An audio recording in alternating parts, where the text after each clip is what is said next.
I'm assuming so. You do whatever you want. Okay.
Did everyone enjoy lunch? That chicken salad is to die for. Thank you again for all of you for being here. We hope that you've been enjoying the day. I'm really pleased to be able to introduce our next speaker. Ryan Miracle is a financial planner, financial expert, financial, what does it say? He works in the financial services industry. He's got a lot of cred that's just listed on this handout that you have in your blue folders. Tells you all about him. He's a certified financial planner.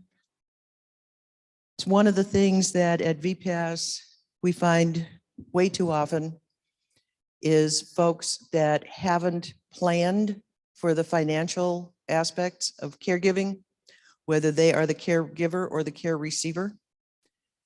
And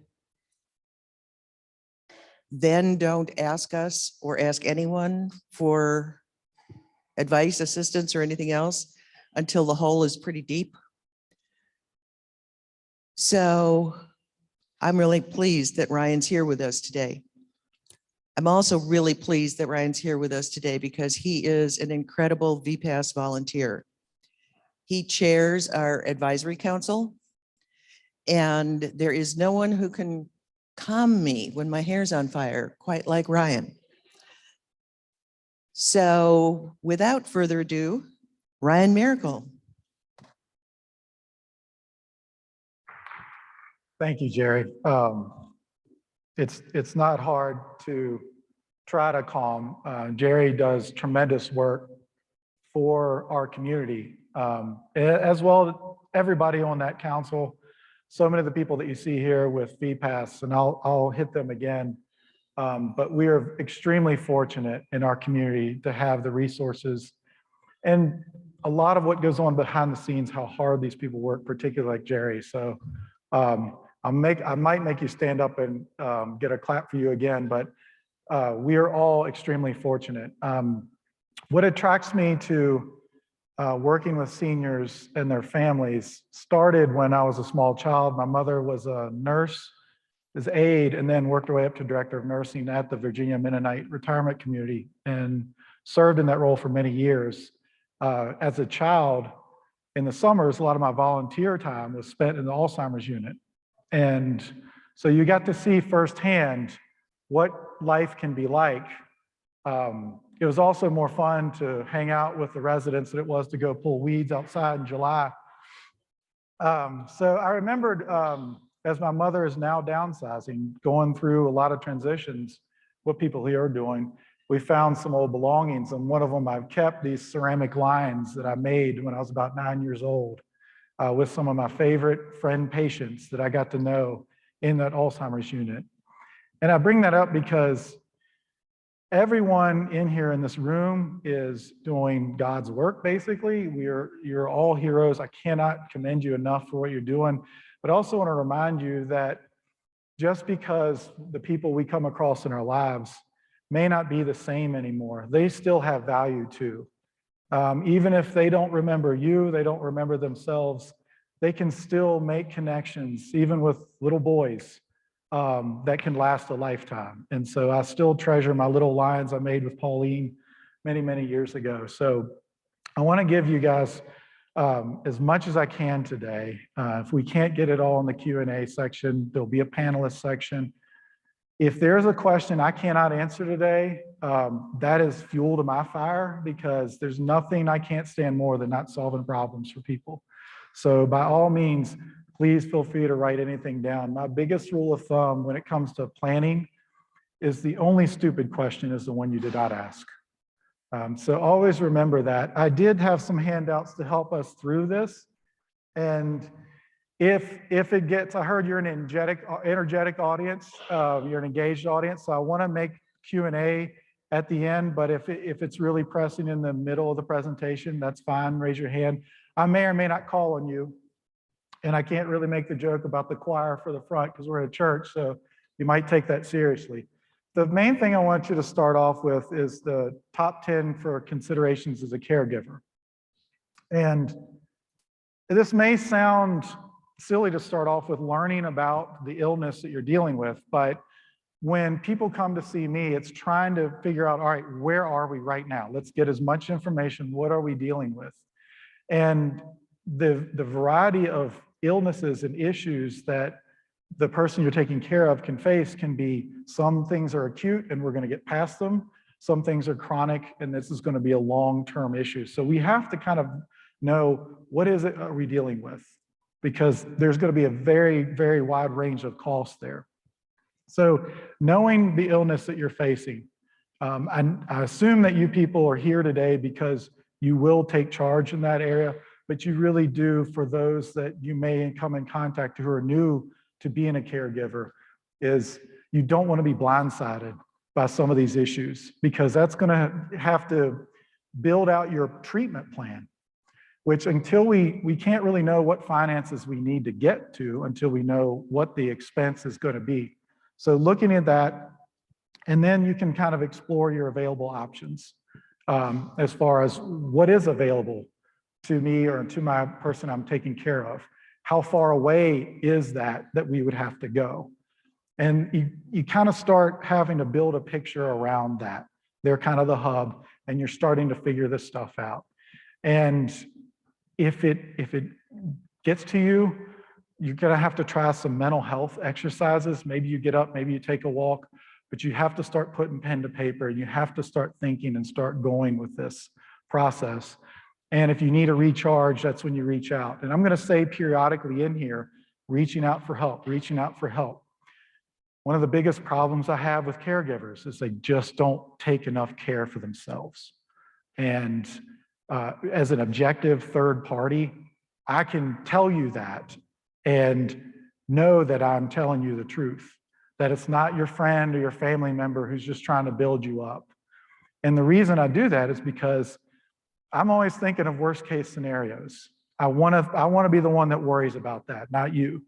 And I want to try to think ahead and think, all right, how can we resolve this in case it gets this far? Is there anything we can do about it realistically? And so we're putting that in place. If you're not taking care of yourself along the way, there's going to be a domino effect of problems that's going to happen potentially. That's also all going to be financially bad for you and the person you're taking care of. Money touches so much of our lives and the continuum of our lives that to figure out what to do with the money, we have to kind of figure out the health issues first that we have. One of the easiest things that you can do, because if you try to Google, I don't know if anybody have looked on the internet to try to find help and resources for this kind of topic, it is overwhelming. I think every great article I read had at least 20 to 30 resources I could go check out. And sometimes there'd be 3 or 4 that were the same.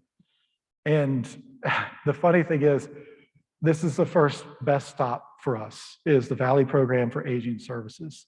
So to give the biggest relief, the easy button for me, for caregivers, is start with them. Because that can give you a sense of maybe you already have resources you didn't know about. If you're taking care of somebody who is a veteran, maybe then the next step is going to the veteran services. Now, I listed them on there just to make sure people remember to do that. When you go into a meeting with somebody, either the Valley Program, when you're talking to a case manager, when you're talking to a lawyer or a financial person like me, you want to kind of let everything out on the table that you know of. And it's a brainstorming session. And if you're kind of overwhelmed yourself, always try to reach out and see if somebody can come along with you for that trip. The more eyes and ears in a meeting that I have, the better, I think, because we all pick up different things that we're hearing, and sometimes we forget to mention something. So whether it's for an individual or a couple or a family's retirement or estate planning, or whether it's caregivers trying to figure out what to do with their situation, don't be shy about asking, well, can I bring some other people? Can I have somebody on speaker? Can we have a Zoom going at the same time? It's kind of all hands on deck when we're talking about taking care of somebody, especially if their issue is something that we're going to need to build ramps. We're going to need to look at the structure of the house and just think about things like, doorknobs as we get more arthritic and as we have issues there are going to be much more difficult. And trying to just go through and see if we can earmark, all right, what do we have to spend? Because that's what I'm going to need to know as a financial planner. It's just basically how much is coming in, how much is going out. First things first, do we have a steady cash flow?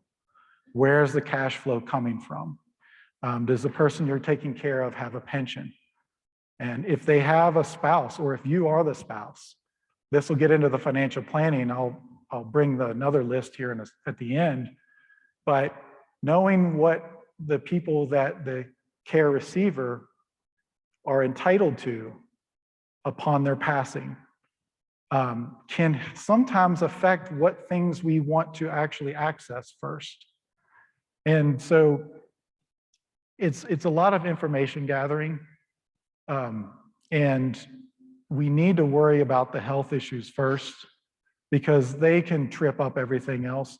Once we get into the financial part, hopefully we've addressed a good majority before we get into the financial part about what is this health crisis we're facing and what are we going to be looking at. Then you're looking at your resources. And because everybody in this room is going to could be in a completely different scenario. And so to start with the Valley Program, having a case manager kind of help you figure out, all right, maybe you, in your situation, the person you're taking care of, they could qualify for free legal services. So you'd want to go sue Blue Ridge Legal. Because everybody in this room, everybody you're taking care of, needs a will, a power of attorney, and an advanced medical directive or living will. And some people need trusts. Right, Laura? Thank you. We got a lawyer in the room. I always like to spot them at the beginning. So anything I may say that gets into legal, you're always going to have to back that up with a professional. I'm not licensed to give legal advice. I'm not licensed to give tax advice.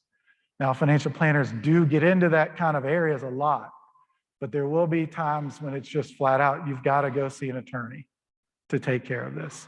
And particularly if the person you're taking care of doesn't have these documents. And for you to be able to take care of them, it's going to be necessary, particularly that power of attorney document. But I will say to everybody in this room, and I'll say it over and over a million times, is those documents are absolutely crucial for all of us. And when I meet people who are grown adults, like everybody in this room, and they say, well, I haven't done that yet, then we just have to be honest. Well, then what is it that's going to take it to get me to do this? And what I usually say is just call the attorney's office and make an appointment. That gets the ball rolling. I'm sure you guys have seen this list and thought, I kind of know a lot of this stuff already. Some of this is kind of common sense. It is, but it's hard when we're in these situations like this to know what to do first, where to go next. And that's all the professionals, the lawyers, the accountants, your VPAS volunteers, and the caretakers that work there is, we're just trying to help you get moving, get through this as quickly as we can. And we all want the best for all of you. So just getting the ball rolling, this is how we get these things done. A lot of what I preach, half of what I do is behavioral coaching. Everybody knows we need these legal documents, so why doesn't everybody have them, right? It's just not knowing how much it should cost, not knowing like, is this good or bad, et cetera, where I should go to do it. If the person you're taking care of is a vet, you could, and if maybe they're not qualified for Blue Ridge Legal, but they don't want to go see an attorney for whatever reason, there's the JAG office in Charlottesville. So there are resources out there given the situation you might be in. It's just a matter of knowing where they are and how to get to them. A couple of other things we don't think about that I try to get into. We're taking care of somebody. There's this gray area before they're declared incompetent and they can't make decisions for themselves. And we're kind of sprinting to get a lot of this stuff done, again, depending on your situation. One of the easiest ones that we try to do is encourage people to go to the 3 credit bureaus, TransUnion, Experian, and Equifax, and freeze the care receiver's credit if there's not a loan that they need to take out soon, or if that's part of looking at their credit to get entrance to some of these facilities. You'll have to unfreeze it for that, but you can go online to these websites for these credit bureaus. It's free now. It used to cost nominal fee, now it's free. You can freeze it and unfreeze it. It's very easy to do. And what I would encourage everyone to do, if you're going to do this for them, I'd also encourage you to do it for yourself, is practice freezing and unfreezing it so that you know, all right, what does it take to do this? So that if I need to do it again, it's not going to be that hard to do because you might have to unfreeze it later. Obviously, you want to do this because you don't want this person who may or may not be at the point of not making good decisions to now have credit cards taken out in their names. And a lot of these problems that we have in finance, sometimes once they're done, there's not really much we can do to help. And so prevention, it really, really is a huge, huge benefit financially and from a stress standpoint for you and the person you're giving care to. Again, if you're not needing a loan anytime soon or having your credit report checked, just anybody in the room, it wouldn't be a bad idea to consider it. And so that way, nobody's stealing your credit, at least. Now, can identity theft still happen? Yes. Anything can happen anymore. And so another thing that I would recommend is not just freezing, but then getting a monitoring service. Usually, most of the banks and credit unions that you work with or the credit card companies you use, they'll offer something some free, some nominal, $10 a month, something like that. This is definitely a time where that is worth it. Obviously, if there's a way for the person that's getting the care to pay for their own monitoring service, that would be fair and equitable, I would think. And so those would be some key items that I would want to focus on. If they are to receive a pension, if they are to receive Social Security, That's going to be another leg of work. One of the things that I stress about pensions, particularly if someone still has loved ones, if they're married, is to make sure, particularly if you can get this in writing, how much is their loved ones to receive, if any, upon their passing. Years ago, I worked with a widow who's getting half the pension for survivorship that she was supposed to get. We had it in writing, so we had to fax it to the company to get it resolved. Don't leave anything to chance. Life insurance, if someone has life insurance, if a lot of their estate is going to maybe owe at the end of their life, it's real important that we have something out there that may be able to be used to pay for that. If they work for the state, usually the Virginia retirement system has some residual life insurance benefit. Not many people know about this. Not many retirees keep track of this stuff. And particularly if you're taking care of that person, they may not know or may not remember to tell you about it. It might not be that much money, but it's usually tax-free, and that usually helps. If it may take care of their final bills or at least take care of the family after that. So just kind of going through this checklist of items. Social Security is another issue. If this person is receiving Social Security or if they're getting ready to, you can also be named as a person that can be kind of an assignee to represent them. Sometimes the Social Security checks don't hit the deposit account. Well, how is that going to get resolved? Well, if the person that's getting the Social Security isn't of enough sound of mind to be able to handle this right now, who's going to take care of that? Now, it's going to be a lot faster and easier if you've already set that stuff up. You can go online and do this pretty quickly.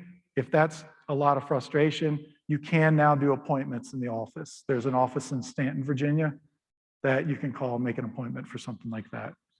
But I would try to find, if you're not tech savvy, try to find somebody in the family who can kind of help you out, whether it's a niece or nephew or grandchild, free tech support, right, Jerry?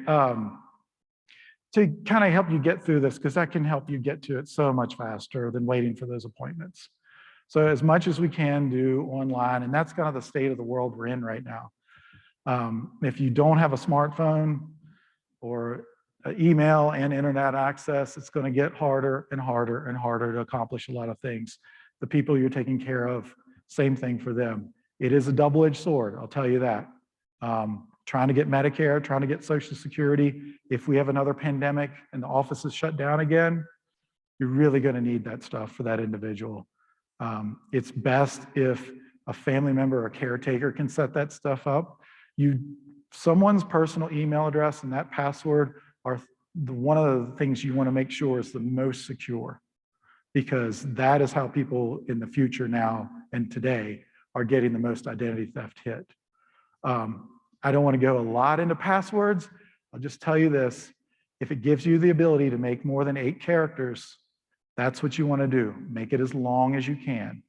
It doesn't have to have a whole bunch of funky digits in your passwords. It just needs to be long. That's all it's about. It's about how many times does a computer take to guess it. It's not somebody in a hoodie on a keyboard trying to guess your password because they know your dog's name is Winston or something like that. It's just a computer running these numbers. And with 8 or less, it's much easier and faster to find it. Most people's passwords are 8 or less. So that's where most of the hacking is going on. That's where most of the identity theft is going on. All you have to do is stretch it out a few more, if you can. Now, I know there's different sites have different requirements. Trying to keep that all together is important, not just for you, not for all of us, obviously. I mean, sorry. We have the same issues of keeping track of all those passwords, but doing that for the person you're taking care of and doing it for you. Particularly when you do the freezes, some of these things will have to be really safe kept. Yes, ma'am.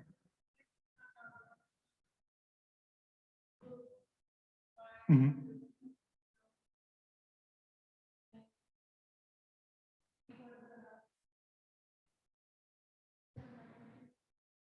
Right.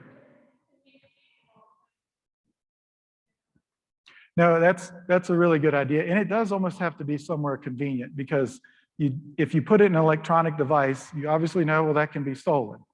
Right? So then you put it in a piece of paper. Well, where do you put the piece of paper? Well, you don't want to do what the Seven Dwarfs did and put the key right outside the jewel mine. And so you don't leave your password book with the name password book next to your computer. Just thinking through that stuff a little bit, think like a thief, and then try to work backwards. And a lot of what we do is thinking about the end and working backwards. At some point, this relationship you have with the person receiving your care is going to end. Potentially before you expire, they may pass away. And so kind of working backwards, that's where the legal documents come in. You know, the will says what happens to their stuff. If there's minors or special needs adult, the custody and care of those individuals gets spelled out. You don't want the state figuring that out when you're not around to do it. We all want this figured out in the way we want it. It may be the people that we want to take care of this individual or these individuals, where from the health standpoint, from the custody standpoint, from the financial standpoint, aren't necessarily the same people that the state would choose first. And so this is, again, why it's so important to make sure we have these documents in place. And taking care of yourself.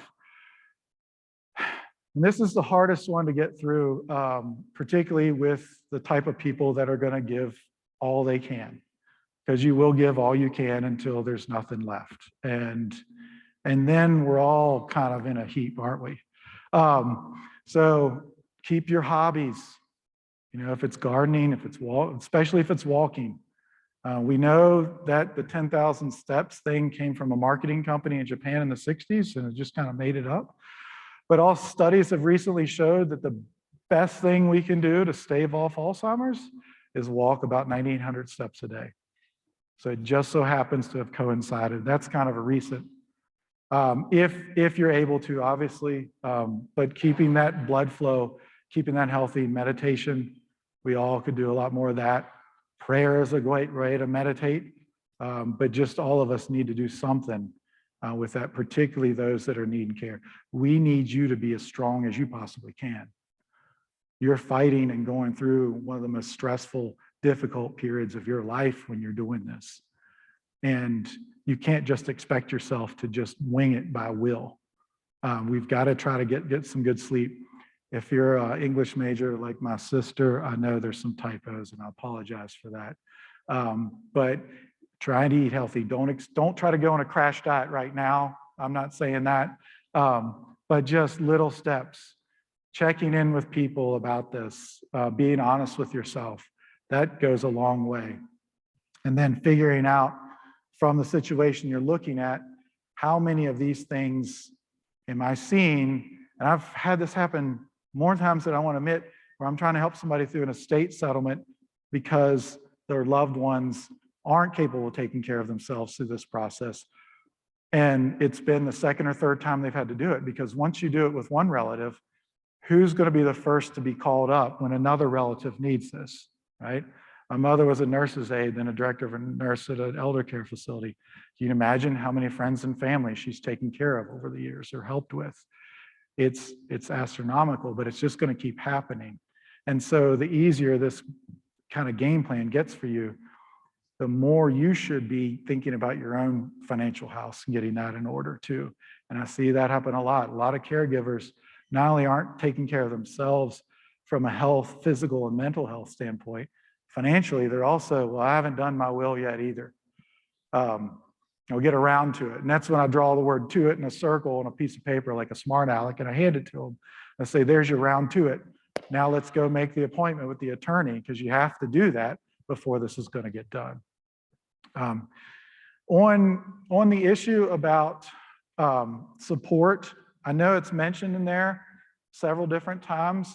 There's obviously different support. Physical support, if making the ramps or moving the person you're taking care of, you've got to reach out and tell people to help you, particularly when it comes to lifting people. If you go down, who takes care of them? We always have to keep that in mind. Don't be afraid to ask for help. Know what your own limitations are. And it's not you being too selfish. Try to get rid of those thoughts in your head. I know I sound more like a motivational speaker today, but these things combat so many people that are taking care of somebody. And what we're trying to do is say, look, it's not It's not trying to take it easy on you. It's to make sure that you can last as long as possible in the role that you're in. That's what we're trying to shoot for. I want to keep you rip roaring, snorting full of vim and vigor every day, every single day, because that's what we're going to need from you to be able to take care of this. The other issue is also, we talked about support groups. That's another good thing that's different, because everybody in here may have a different support groups for people taking care of a spouse is different than support groups taking care of a special needs adult child. It's different than widows, it's different than widowers. So that's another area that you're going to eventually find that you'll want to check out. Definitely. What we find for most of our issues that we deal with is talking helps. Talking helps. Find somebody we can talk to. If it's just a vent, it's a vent. But the last thing I'll say is mental health. 20 plus years of doing this, particularly in the Valley. One of the things I've constantly seen still is a problem is we just don't appreciate how important mental health is for every single solitary person at every age, at every aspect of their lives. And so if I could, I would actually not have people see me once or twice a year and replace at least one of those visits with a therapist. Everybody will benefit. We see an eye doctor once or twice a year for eyeballs. We see a dentist once or twice a year for our teeth. The most complicated organ we have in our body, we're just all winging it, is not a good idea in what I think from as a financial standpoint. So checking in with somebody, benefits of being online now is, for me, I think having somebody close can be really great for some people. Other people, I don't want to walk into that person in the grocery store. So I want to do something remote. Well, now we have both at our disposal. So don't think of that as an expense that is wasting money or wasting time or being selfish. That is one of the most important things that you should consider, particularly as a caregiver. And to make sure you're doing it with the right person. I've had too many therapists tell me I'm their therapist. I'm not qualified for that, I can tell you. Money does touch everything. I do know a lot more about people than their family, sometimes their spouses know. But there needs to be somebody else that's there that can help you process this. Because sometimes money creates barriers for people.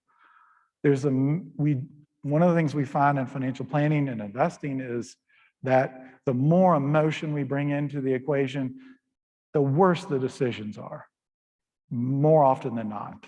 And so we'd want to try to bring that. When you're in a situation like this, we know it's really hard not to be emotional. It's really hard not to be concerned. So we want to just try to break that stuff down. Start with VPAS, kind of figure out where you are so you can get a checklist. Here I am now. This is where we need to get to. These are the steps that'll get us there. Everybody's going to be a little bit different. Whether Medicare will cover this or whether it's Medicaid. Medicaid is for those that are impoverished. Okay? You don't really have much in assets. Now, as far as the details for that person's situation, today is not the scope for that. You can write it on a piece of paper, put out questions and notes. That's a good thing to start with the social services, so you actually do know this from the horse's mouth, not saying you guys are horses, but you don't want to take it from a third party and just go, okay, that's what we're going to do. Always verify with the source. I'm going to tell you need legal documents, talk to an attorney to verify the source. Whether it's a tax issue, verify that source. When it comes to Medicare, for most people, if they go into the hospital, then they go into rehab, and then they have to go into a facility for that. There's a period for like the first 2 or 3 months where Medicare covers a good portion of the expenses. Not all of it, but a good chunk of it. So for most people that have these long-term care insurance policies, they typically don't start paying until after 90 days. The reason is because if you go in the hospital, then you go into an assisted skilled care facility and you're there for the rest of your life, you're there for a long time, the first 3 months, any insurance policy they have won't pay for that, won't pay anything for that. Most of them do reimbursements. and they'll reimburse you usually at the end of the month. So it may be 90 days that it doesn't pay, but really it's actually probably more like 120 days. And then you've got to wait for the facility to get in touch with them to get their check. So I usually recommend people be prepared for about the first 4 or 5 months to be out of pocket expenses. Just be prepared for that. You may get it in time, but just be prepared for that.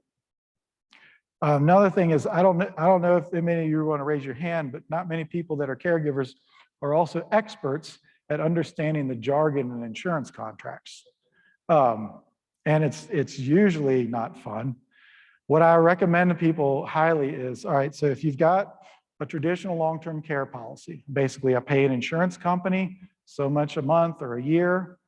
Then if someday I need assisted care, I need a nurse to come into the house, I need to build a wheelchair ramp, I've got expenses for that, or I go into assisted care, or I go into skilled care, these will pay so much a month for so many years, et cetera. And they all have different bells and whistles. And I preach to the clients all the time, these are good to have if you have them. They've become much more expensive and much more difficult to make work in most situations than they used to.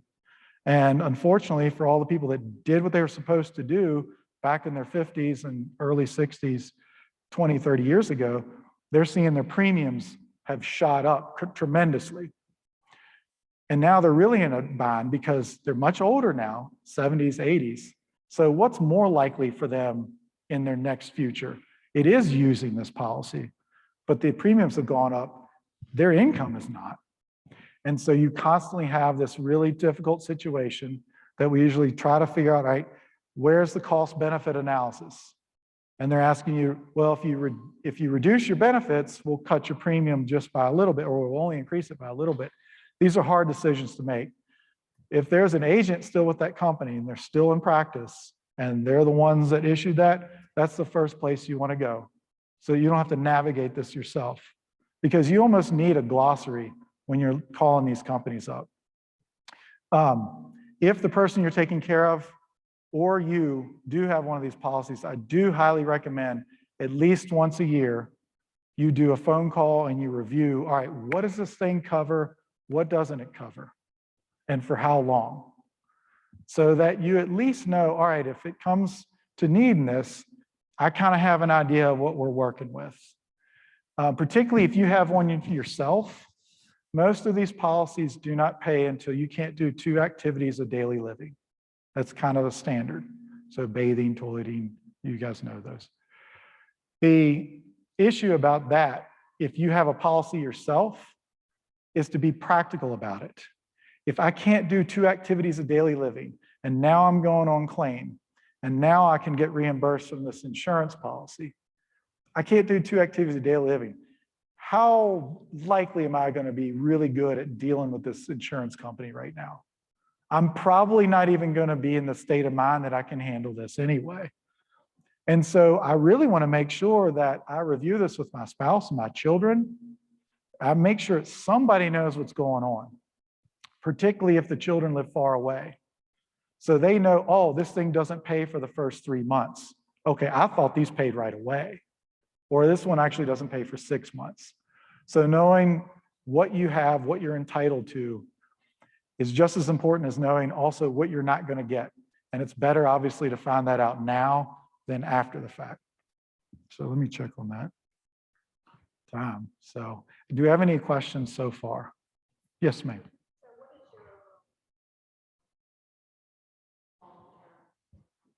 That's a good question. What is my overall, yes, what is my overall opinion on long-term care policies? It's actually a great question. So I got my insurance license in '99, right after college. And because long-term care seemed like a no-brainer to me. I mean, I grew up, every elderly person I ever met was in a nursing home. So I knew everybody would eventually need this. So what happened back in the 90s is a lot of these companies way oversold their policies and way underpriced their own risk. So the people that understand risk better than anybody else totally lost it. And so a lot of these policies, like I was saying, if you bought them, it was cheapest to buy them right before you turn 50. And then definitely by 60, you wanted to buy on these policies, a few $100s a month, you were going to get basically 3 years of coverage. There's a couple things about the long-term care insurance industry. You'll see a lot of quotes, 70% of people 65 and older need long-term care at some point in their life. And that's true. However, half of those people only need it for 3 months or less. Now, what did we say earlier about most of these policies? They don't cover those first 3 months. So the industry wants to give you a lot of stats that are really going to make your decision, but you always have to read the fine print and take it a little bit in stride. Again, trust, it's an accurate quote, but there's a little bit more to it. Although 1 in 5 since were born in the 20s are likely to get Alzheimer's. So it is a pretty big statistic. We do need to think about something. It's going to come from our own pocket. We're going to self-insure. We're going to self-pay. I manage portfolios as well. We typically keep in about a 4% withdrawal rate to be safe, to make sure you don't run out of money. Doesn't guarantee anything. It's just looking at the past. If you look at $5,000 to $7,000 a month for assisted care, if you look at $7,000 to $10,000 a month for skilled care, and you do the math of what that divided by 4% equals, if you've got about $1 million to $2 million in some investments, you can self-fund. You can pay assisted care. You can pay for a nurse to come in 12, 24 hours a day. You can do that as long as you can pay for all that. It doesn't have to be free. That's one of the things you want to stress. We try to help people go through the process, and I recommend people go through the process in a way that they're paying flat fees, because the problem with insurance, particularly, it doesn't mean this happens, but there's an inherent conflict of interest. The more insurance that I can get you to buy, the more I can get paid. That is not a situation you want to be in, particularly in an emotional moment. You want to, all right, I'm going to pay you a couple $100 or whatever, and then you're going to tell me exactly what I would need in the traditional side. And the traditional ones, one of the advertisements was, we'll never raise your rates unless we do it for the whole group, okay? Unless we do it for the whole group. Well, they've all raised them for the whole group. It's not that hard for them to do that. Yes?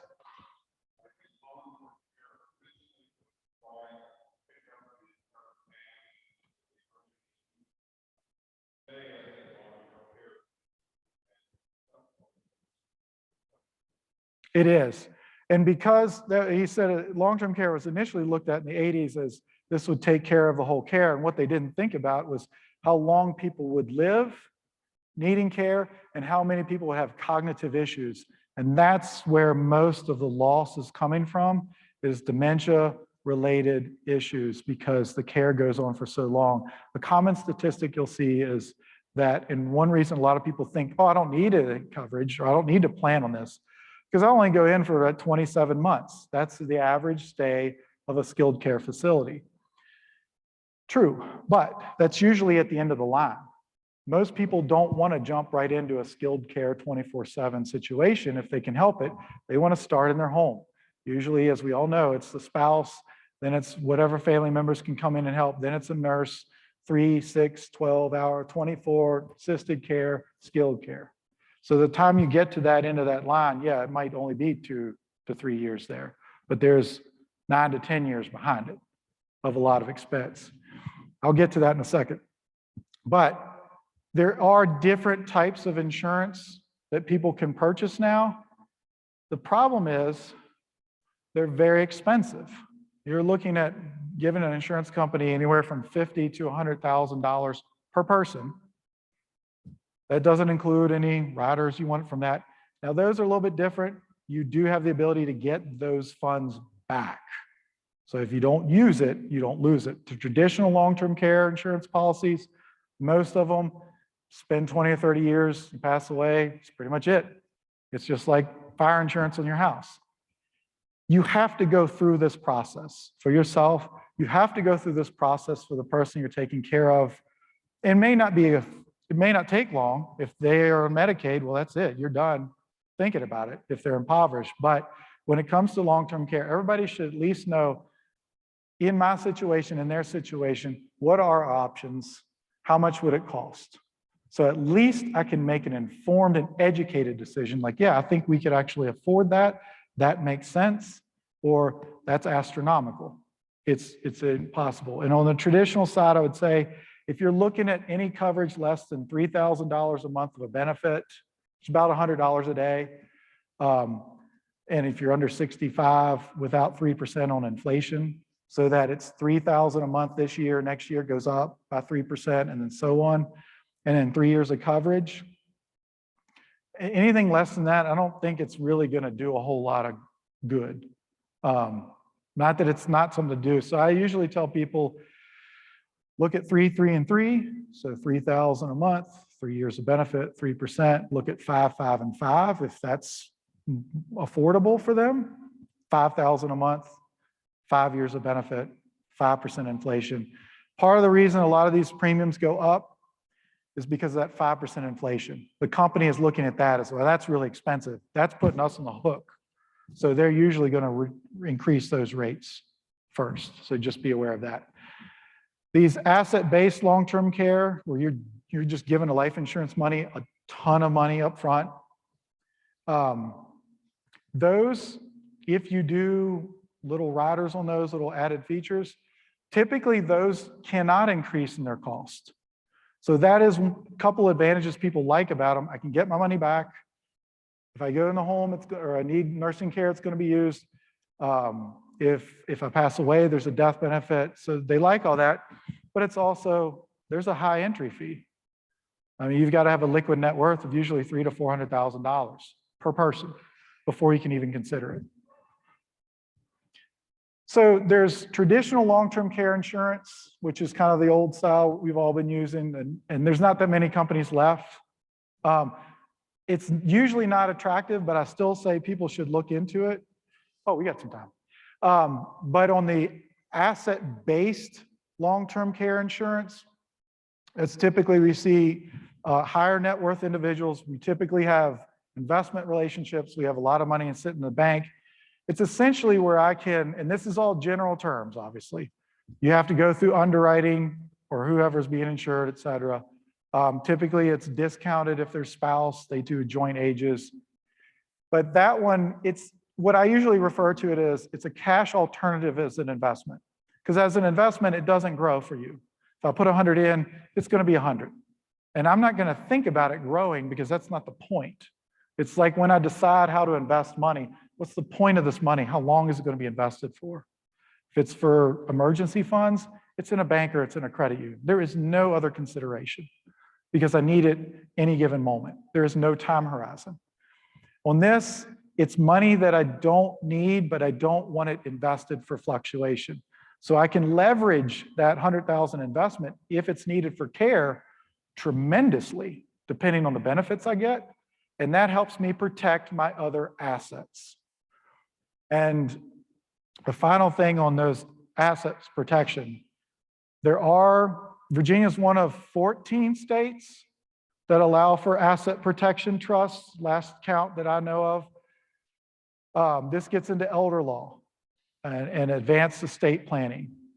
Most forums like this, the question is, well, how much can the spouse be obligated for medical bills before they're on the street? You know, will the spouse keep the house? Figuring out how to work through that requires an attorney's assistance as far as how should we retitle things? Do we give things away for 5 years because of Virginia's look-back provision? All of this is kind of getting assets away from being used to take care of healthcare expenses. Now, I don't get into the philosophy of whether that's right or wrong. I just get into the practical aspects of this stuff. If it's only one of 14 states doing it, then that's something you ought to take in mind and be careful about. Also, if the purpose is to protect assets for family and pass it on to them so that if a lot of care is needed, we can put mom or dad or husband and wife or children on Medicaid as soon as possible. We have to step back and think, what are we doing? We're giving them the lowest level of care available to them. That's not going to be the same options as they get for in-home health care for private rooms versus semi-private rooms. So it's something I think people need to think long and hard about doing, but it's definitely something you're never going to be able to resolve without an attorney's help. I'll get you second. Yes, sir.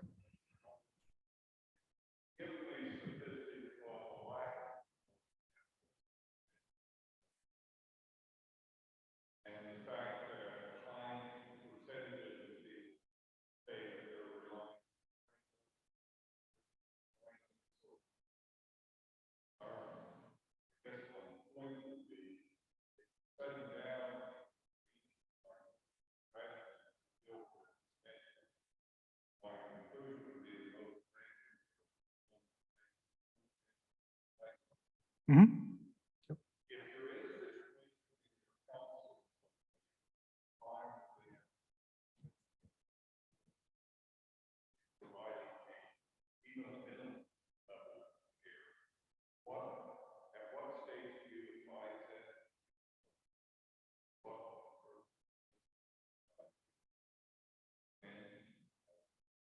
It's a good question. So for most people, a long-term cognitive issue is going to basically bankrupt a lot of families. And that is the unfortunate thing. There's a lot that gets into this. One of, and I don't get this offer taken up very much, is multi-generational cohabitation. I've been preaching this for years, but usually people give me the response of they can't get along with each other very well. Working that out as opposed to dealing with debt and dealing with financial hardship, I think is a much better challenge to work with than this one, because you can get to the point where there's nothing you can do. I usually recommend they go VPAS first, start with them. Next thing they might need is Blue Ridge Legal at that point. If they don't have the funds to pay for an attorney, then they're most likely going to be right there at the Blue Ridge Legal. And then, yeah, it might be affordable housing if they're not qualifying for assisted living. One thing I didn't point out, not just for the person you're giving care to, but for yourselves too, is to look at the locations, look at the situations. We all need to plan for this. It's like funerals. You don't have to pay somebody to plan your funeral. Although if you do, it gives them an incentive to move you along. You can plan your own funeral. It doesn't cost anything, just takes time. You can plan your long-term care situation to some degree with your family, but you have to talk about it. Where are you going to go? What are you going to do? Where do you want to go? If something happens to you suddenly, and this is the thing we all forget about, where does your family take you? Do they have any idea? Have you listed your top 3? Have you gotten on a waiting list? There's no reason to not get on a waiting list on your number 1 choice. No reason at all, in my opinion, if you can afford it. Yes, ma'am, you've been waiting. A couple of things from my personal experience. My husband had, and I both have, long-term care insurance. Okay, we pay for it. I'm 74 now. We've probably been paying for it 25, 30 years. Mhm. And but when it came right down to the fact that he had mesothelioma, lung cancer, stage 4, when they found it. And you start looking into what your next step is, his mind suddenly changed and said, no, I want you to take care of me at home. I don't want to be anywhere but home. Well, at that point, all that money that was paid for long-term care insurance is out the window. And this happens because most women take care of their husbands at home. Mhm. And they will not pay private caregivers. You have to be a certified licensed facility in order for them to pay out. Some. And so, well, I think maybe they've changed since. Mhm. Yeah, your older ones are your older ones are usually worse than that. You're right. Exactly. And so I've been an insurance agent myself over the years, but to me, it's more important to look at the spouse, the wife. If there's not enough money then maybe you think about insuring the wife. If you look at healthcare facilities, they're mostly women, and your money might be well spent there. That's really good to bring up too. So what the gist of that was is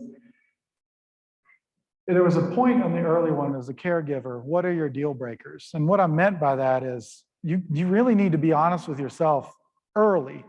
At what point is this too much? What point and if you can lay that out when you're in a more objective state of mind, then when you do get to that point, if you get to that point, that decision won't rip you up as much with guilt and hesitation. Doesn't mean it's not going to be emotional, but it's trying to lay this stuff out. And also in talking about your long-term care policies and reviewing those each year, all right, this will take care of us in a home day one. This one won't. Indemnity policies, where they just give you, if the doctor says you're chronic and you can't do 2 ADLs, that's all they need. They'll just send you a check for that month. And then you can use it for whatever, which includes taking care of the person who's taking care of you, even if they're not a licensed nurse. And that's a lot of things that people need to understand about these policies, is what they will, doesn't mean the policy's bad. Doesn't mean it wasn't the exact right thing for you at the time when you got it. It's just that you have to kind of reevaluate your situation.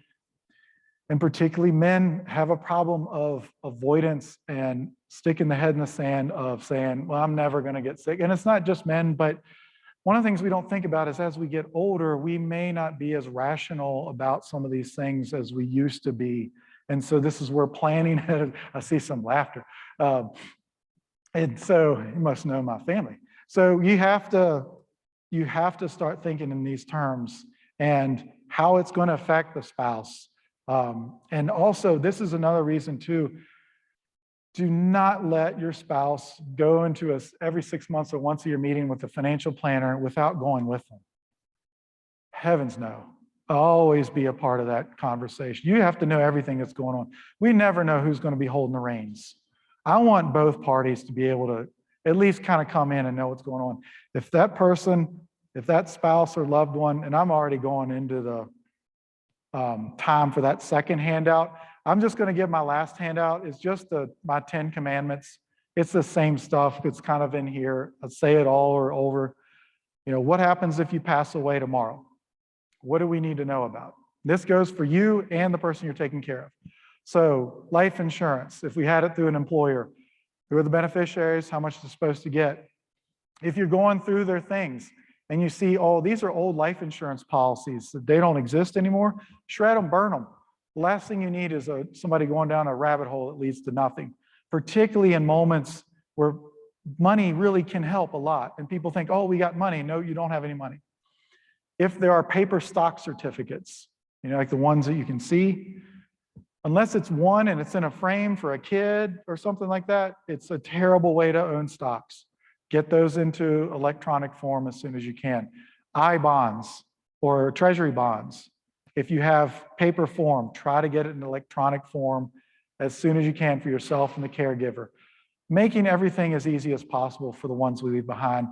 Making it as simple as possible so that somebody doesn't have to figure out some Fibonacci code of how you do your finances every month. You know, it's cut and dry, it's simple. You kind of slowly retool it so that anybody could take over. This goes for you and the ones you're taking care of as well. And then it's the legal.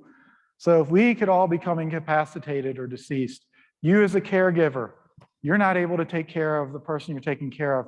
Is there a backup to you to take care of them? Second question, do you have somebody that would come and take care of you? So at the end of usually my list, I talk about get all your stuff in order, give yourself a year for this stuff. And then once you're done, you start kind of preaching this to your family and friends. I talk about circling the wagons. If I've got all my ducks in a row, then I need to think, all right, well, those people I'm listing as power of attorney, I'm pretty close to them, right? I hope so. What if they have something happen in their lives and now I'm called in to fix? What if they don't have all their ducks in a row? So you start being kind of this obnoxious person that just got into a CrossFit class or some new diet where you're just telling everybody about how great this is. Anybody ever met one of those? Thank you guys very much. I'll be on the panel, get some water, get breaker if you need anything, but I'll take it back to Jerry.